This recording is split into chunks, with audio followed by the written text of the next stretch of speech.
Hola, soy el profesor Alan y estás en el taller del bebedor. Este es un espacio educativo donde platicamos de diferentes aspectos de las bebidas alcohólicas. La intención del canal pues es precisamente dar a conocer información sobre estos temas porque pues, son cultural, social y económicamente importantes. El día de hoy vamos a estar platicando de un tema que nos pareció particularmente interesante. ¿Por qué? Porque pues hay muchas bebidas alcohólicas, algunas de ellas pues son fermentadas, otras son destiladas. El detalle está en que cuando de repente comparamos las bebidas, pues de repente resultan ser muy diferentes. Y entonces, por ejemplo, el día de hoy, pues vamos a comparar un poquito lo que es el pulque con el vino, porque las dos, a final de cuentas, son fermentados, pero pues, sí son muy diferentes, porque por ejemplo, en cuestión de sabor, son muy diferentes. En términos de la textura, absolutamente nada que ver una con la otra. El aroma también es lo mismo, son dos polos opuestos. Incluso el alcohol que tienen, la cantidad de alcohol que tienen, también es diferente. Y es más, me atrevería hasta a decir el cómo se les percibe socialmente, porque si lo pensamos así fríamente, la, el vino normalmente pues, se le da como cierto estatus, ¿no? Es como una bebida más como glamurosa. En cambio, lo que es el pulque, pues más bien es como lo opuesto. Entonces, realmente sí son dos bebidas que no tienen absolutamente nada que ver. Entonces, obviamente pues hay muchísimas diferencias entre ellas y pues por eso decidimos separar como tres grandes secciones o tres grandes como líneas argumentales para mostrar estas diferencias. La primera de ellas tiene que ver con la materia prima que se está empleando para producir la bebida. Y aquí son súper diferentes porque, por ejemplo, en el caso de la uva, pues obviamente es un fruto, que es un fruto que viene de una dicotiledonia y que el sistema fotosintético de esta dicotiledonia es un sistema fotosintético de tipo C3. En el caso del agave, que es la materia prima para hacer el pulque, pues esta es una planta que es suculenta, que es monocotiledónea y que es el tipo de fotosíntesis que tiene es de tipo CAM.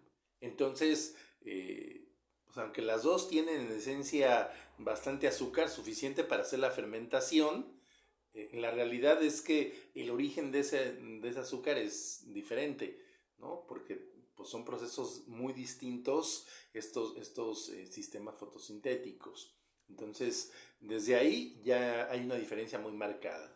Pero también si vamos al proceso de elaboración de estas dos bebidas, también es muy diferente. Porque, por ejemplo, en el caso del vino, es en teoría relativamente sencillo. ¿Por qué? Porque siempre va a tener una fermentación alcohólica y en algunos casos también va a tener una fermentación maloláctica. Bueno, conversión maloláctica sería lo más correcto, ¿no? Pero bueno, ese sería, digamos, desde el punto de vista del procedimiento. En cambio, el pulque va a tener tres procesos fermentativos. Va a tener primero una fermentación ácida, después va a tener una fermentación alcohólica y al final va a tener una fermentación viscosa.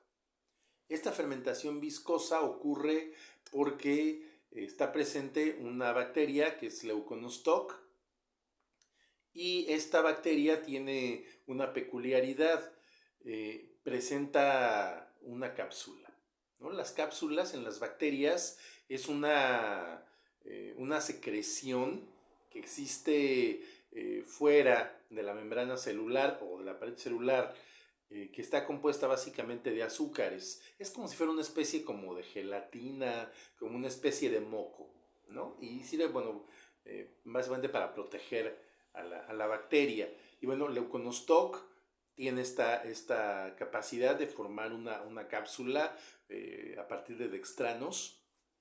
Entonces, eso es lo que le da esta textura viscosa. al pulque, ¿no? Entonces, bueno, y ya que platicamos del Leuconostoc, pues entonces vamos a la tercera línea argumental, que es la cuestión de los microorganismos. Entonces aquí la pregunta sería, ¿qué tan diferentes son los microorganismos que utilizamos en el vino y los que utilizamos para hacer el pulque?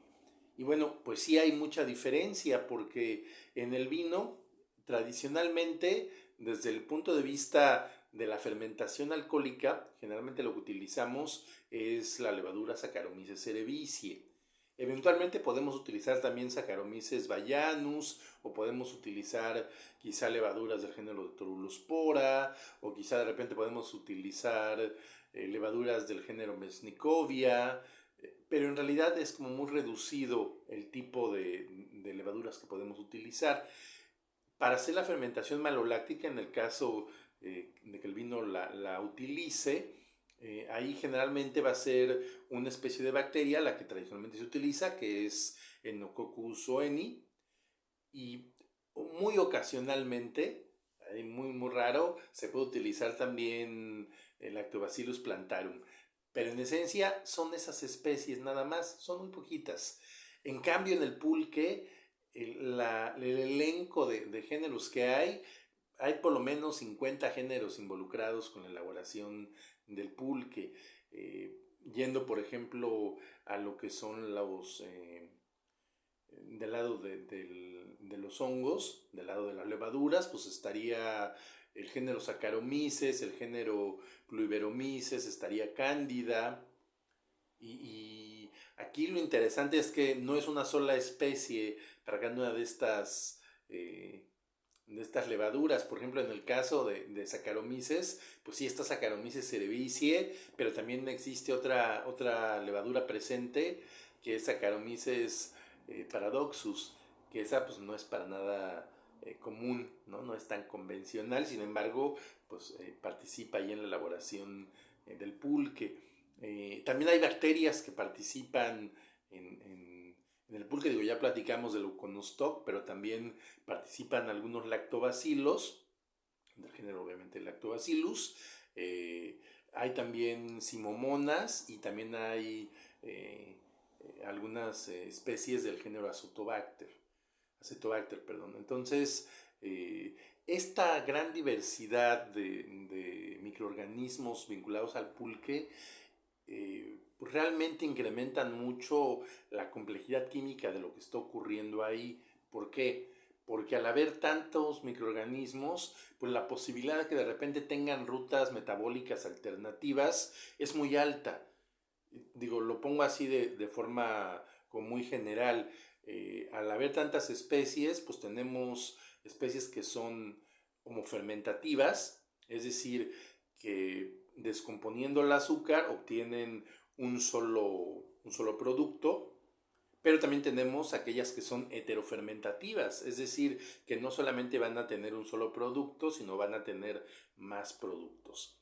Entonces, obviamente, si hay varias especies que son homofermentativas y otras que son heterofermentativas, pues la cantidad de moléculas que están formando, moléculas diferentes que están formando, pues son muy amplias. Es más, otro detalle que lo hace ser completamente diferentes y que yo creo que lo ejemplifica muy bien también, es la cuestión de la glucólisis. La glucólisis es el proceso mediante el cual los seres vivos rompen lo que es la molécula del azúcar para obtener piruvato. El piruvato es la molécula necesaria para poder obtener energía de la fermentación. Y para obtenerse, pues básicamente está la molécula de azúcar, se parte a la mitad y entonces pues salen dos piruvatos, ¿no? Esa es básicamente como la manera general de describirla. Sin embargo, no toda la glucólisis es igual. La que tenemos la mayoría de los organismos, incluido el humano, es la Meyerhoff, que esta es por mucho la más común. Pero lo interesante viene que en el caso del pulque, como están las simomonas tienen una ruta de glucólisis alternativa, que es la ruta Ettner-Dudorov, ¿no? Y entonces, pues este mecanismo, esta ruta metabólica que es como muy común, pues en el caso particular del pulque, pues no es seguido por todos los organismos, ¿no? Entonces, esto nos habla un poquito de la complejidad que tiene el pulque. Y bueno, pues sí, pareciera que son completamente diferentes desde el punto de vista químico y desde el punto de vista biológico, pero lo que a mí se me hace particularmente interesante y que bueno, se tiene que destacar es que en términos culturales las dos bebidas tienen algún tipo de relación con las deidades. Por ejemplo, en el caso del vino, pues sabemos que lo que es el dios Baco y el dios Dionisio pues están vinculados precisamente al vino. Mientras que en el caso del pulque está la diosa Mayahuel, que es la diosa del agave, la que está vinculada precisamente a esta bebida, ¿no? Entonces, lo interesante es que en lo cultural, pues hay cierta convergencia, ¿no? Y entonces, bueno, pues ese fue el video del día de hoy. Si te gustó, dale like. También te puedes suscribir ahí abajito en el canal. Y si tienes algo que nos quieras externar, algún tema que quieres que tratemos, nos lo puedes dejar ahí también abajito en los comentarios. Y pues solamente nos resta recordarte que bebas con moderación para que puedas seguir bebiendo.